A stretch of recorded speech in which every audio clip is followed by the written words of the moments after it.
faliana indray no iara-panatsika tsirairay avy amin'ny anaran'i Jesosy. Faly manomana ny fiaintanan'i Jesosy amintsika tsirairay avy. Somary mandrivondrivotra ny andro, manjombona ny andro, efa niverantsika amin'ny tombo kosa dia oka ho velobelo hatrany ianao miaraka amin'ny fanatrehan'ny tombo. Antsika dia resaka zavatra anankiray izay ambaran'ny Baiboly mazava tsara mihitsy izy ity fa tokony hiainan'ny kristianina rehetra. Teny famporisihana izay nambaran'i Paoly tamin'ny fotoan'androny. Maky ten'Andriamanitra antsika aloha amin'izao fotoana izao dia avy eo ho azavainy amintsika ny tian'ny ten'Andriamanitra atongavana. Ato amin'ny bokin'ny Efesianina, aloha hevitra izay omenantsika aloha zany zao dia hoe araroty ny fotoana, na hoe araroty ny andro, azo anao vontsoa fa miaratsy izao fiainana izao. Araroty ny andro izay azo anao vontsoa fa miaratsy izao fiainana izao. Ao amin'ny Efesianina toko 5 dia ny 9:20 misy an'izay teny izay mivaky toy izao amin'ny anaran'i Jesosy: koa araroty ny fotoana fa ratsy izao andro izao. Amin'ny dikateny protestanta moa dia hoe araroty ny andro, azo anao vontsoa fa miaratsy izao fiainana izao. Fa maninona moa no mampirisika antsika ten'Andriamanitra hoe araroty ny andro, azo anao vontsoa? Voalohany indrindra aloha antsika olombelona io dia mety marary tsika, na dia misy faniriana be dia be azo ao anatintsika io.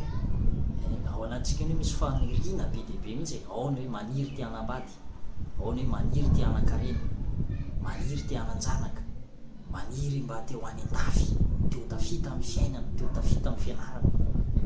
Zany rehetrarehetra zany dia lazain'ny ten'Andriamanitra hoe faniriana. Ny Baiboly dia mampirisika, ny Baiboly dia milaza fa anefa mirina izay matahotra azy Jehovah Andriamanitra. Tsara be zany faniriana ao anatintsika zany. Kanefa zao ny tady, na dia manana faniriana be dia be azy tsika, io vatantsika io mety reraka, io vatantsika io mety marary. Ka zay mahatonga ny ten'Andriamanitra mampirisika antsika hoe araroty. Atao amin'ny bokin'ny Mpitoroteny izy dia milaza hoe ataovy izy izay azo ny tananao atao, ataovy izay azo ny tananao atao. Mbola fanararotana koa zay.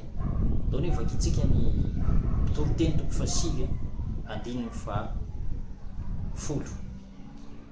Izay rehetra azo ny tananao atao dia ataovy amin'ny herinao fa tsy misy asa na hevitra na fahalalana na fahendrena any amin'ny fasana izay alehanao. Tsy misy asa ozy na hevitra na fahalalana na fahendrena any amin'ny fasana izay alehanao. Zany hoe mampirisika antsika ny ten'Andriamanitra mba hahanararotra tsika, dia ny zao mbola matanjaka zao, dia ny mbola velona, araroty ny fotoana rehetrarehetra.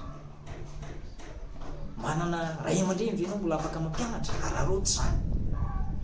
Matanjaka tsara ve ianao, mahita tsara ve masonao, ny sofinao mbola mandre tsara? Araroty zany. Fa misy ny olona riavana dia mampime mihitsy ny zavatra ataony. Efa antitra be zay hoe ampiasao atompo, fa tamin'ny mbola tanora izy men'Andriamanitra tanjaka, men'Andriamanitra hery, tsy mba nivavaka, tsy mba nangataka ampiasao Andriamanitra. Fa rehefa antitra be, efa konka, zay indray zany vao mangataka hoe ampiasao Andriamanitra, satria tsy nainana ararotra dia ny fahatamorana. Misy fetra ny zavatra rehetra, ary hoy ny fitenenana hoe fahatamorana dia volamena mandalo ihany, tsy mitombo fa miaina. Ka mila ararotina zany. Eto ny Mpitoroteny Solomona men'Andriamanitra fahendrena dia nyteny eto hoe ataovy ozy izy zay rehetra azo ny tananao atao. Toy ny milaza hoe dia ny mbola velona, dia ny mbola mandalo ampelantananao ny vola, de ny mbola salama tsara ianao ataovy zay azony tananao atao fa tsy misy asa na hevitra na fahalalana na fahendrena any amin'ny fasana zay alehanao. Ary ity koa dia manome lesona hoe rehefa maty ny olona anankiray dia zay no izy ny aminy, tsy misy tsony, tsisy fahatsiarovana ho azy tsony raha ny zavatra nataony tety ambony tany. Mety mipetraka tokoa ny zavatra nataony fa izy tsy verina ety ambony tany tsony miady ny fitsangana ny tena maty. Fa ny zavatra tiana ambara amintsika dia hoe le fahaizana manararoatra ny fotoana rehetra. Raha tokony hanoratra boky ve ianao, ataovy zany. Tokony hitoroteny ve ianao, ataovy zany. Raha mpino ianao tokony hijoro vavolombelona, ataovy zany. Tokony hanotrano ve ianao, ataovy zany. Tokony ho any ampitan-dranomasina ve ianao amin'io fandraharana zay ataonao, ataovy zany. Dia ny mbola velona, ataovy zay azony tananao atao. Fanararotana daholo zany. Fa indraindray ianao mitaridritra dia farany tsy vitanao zay zavatra tokony ataonao. Zay nge mampalahelo amin'izy. Taridritra le olona dia tsy vita dia rehefa tonga any amin'ny 70 taona any, satria zay minimum 70 na 80 taona, malahelo izy satria tsy nay nanararotra. Mampalahelo mihitsy mahita tanora amin'izao fotoana izao. Eny zay moa zany ny zava-misy lalam-piainana zany kanefa koa tokony mba hitady lalana ihany.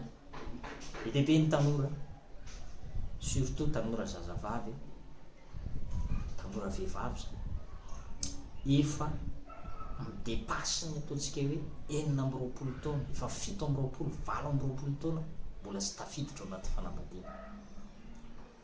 Ary rehefa mitaridritra eo ary efa tsisy maka.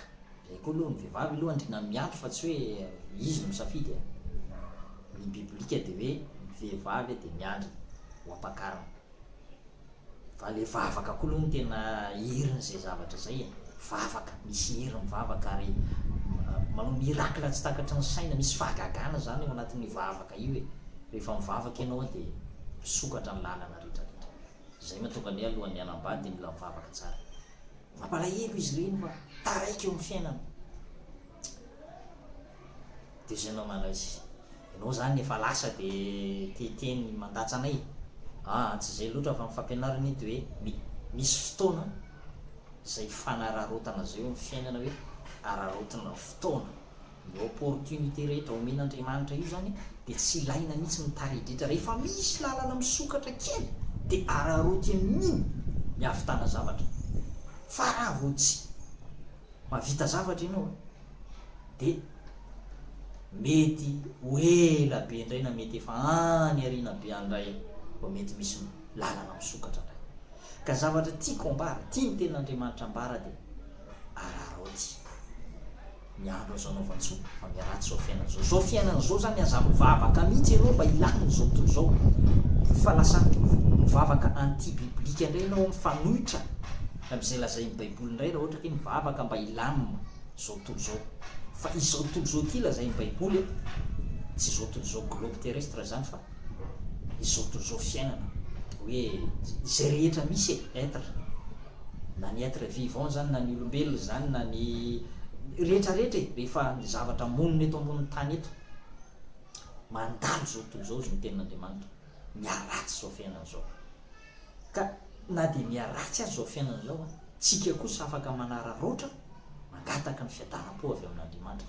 Andriamanitra dia mahalala hevitra zay heverana antsika, hevitra tonga fiadanana fa tsy loza, mba hanantsika farany misy fanantenana. Zay zany planin'Andriamanitra na dia apetrany eto azy amin'izao tontolo zao tsika dia tsy hoe hiara ny fahoriana be eto akory, fa misy ny fiadanam-po avy amin'Andriamanitra. Zay mahatonga an' Jesosy hoe tsy ny hampiala azy eto amin'izao tontolo zao, fa mba hiarovanao azy amin'ilay ratsy. Ny iarovanaN'Andriamanitra antsika amin'ilay ratsy, na dia miaratsy azy zao fiainana zao dia mba hiarovan'Andriamanitra antsika. Zay zany mivavaka tokony atao, fa tsy hoe hivavaka ianao mba hiatsara zao tontolo zao, mba hiadana zao tontolo zao. Zay indray aloha dia efa tsy poro amin'izay. Fa ny zavatra tia ambara amintsika dia hoe mivavaka tsika mba hanana fiadanam-po, mivavaka tsika mba hanana fahasambarana, mivavaka tsika mba hiainao amin'ny fitiavan'Andriamanitra, ho tsapatsika zany, fahatsaraan'Andriamanitra zany, fahatsaraan'Andriamanitra rehetra eo amin'ny fiainantsika, ho tsapantsika zany hoe Andriamanitra momba antsika mitasy mikarakara antsika zany. Zay ry havana ny tena zava-dehibe mampiavaka ny manompo an'Andriamanitra sy ny tsy manompo an'Andriamanitra, fa ny olona tsy manompo an'Andriamanitra dia ozy ny ten'Andriamanitra ho reraka ny fony olona eo am-piandrasana zavatra zay ho avy ety ambonin'ny tany, ho reraka ny fony tebotebo lalandava, tsisy fiadanam-po mihitsy. Amin'izay nolazain'ny Baiboly hoe tsisy fiadanana ho an-dratsy fanahy. Fa ianao kosa, ho anao kosa, fiadanan'Andriamanitra, fiadanan'ny tompo ane ho aminao sy ny ankohonany mandrakariva. Zay ny faniriana mpanompon'Andriamanitra raha mampahery ianao araroto ny fotoana rehetra zay afana mivavaka, fotoana rehetra zay afana mamaky Baiboly, fotoana rehetra afana miaintoro-teny, araroto io fotoana io araka ny teny fampidirana zay meko anao tany am-piandohana hoe misy faniriana be dehibe ao anatintsika ao, fa raha tsy mahay manararoto tsika mety ho reraka ny vatana, mety hikatona ny lalana rehetrarehetra, mety very ny tombontsoa rehetrarehetra, mety tsy avita zavatra intsony ianao raha tsy tanterahanao aingana io zavatra eritreretinao amin'izao ho tanterahana io. Fa mampirisika anao amin'ny anaran'i Jesosy mihitsy aho hoe dia ny mbola misy raha onoto ny felatanana, dia ny mbola misy lalana misokatra, dia ny mbola velona ny ray aman-dreninao, dia ny mbola afaka mianatra, dia ataovy izay azo amin'ny tananao atao. Rehefa miezaka tsika eo amin'ny fiainana ry havana dia manampy antsika Andriamanitra. Jereo nge nanampian'Andriamanitra n'ity lehilahy anankiray tao amin'ny Baiboly teny ao amin'ny Samuel voalohany 10:9,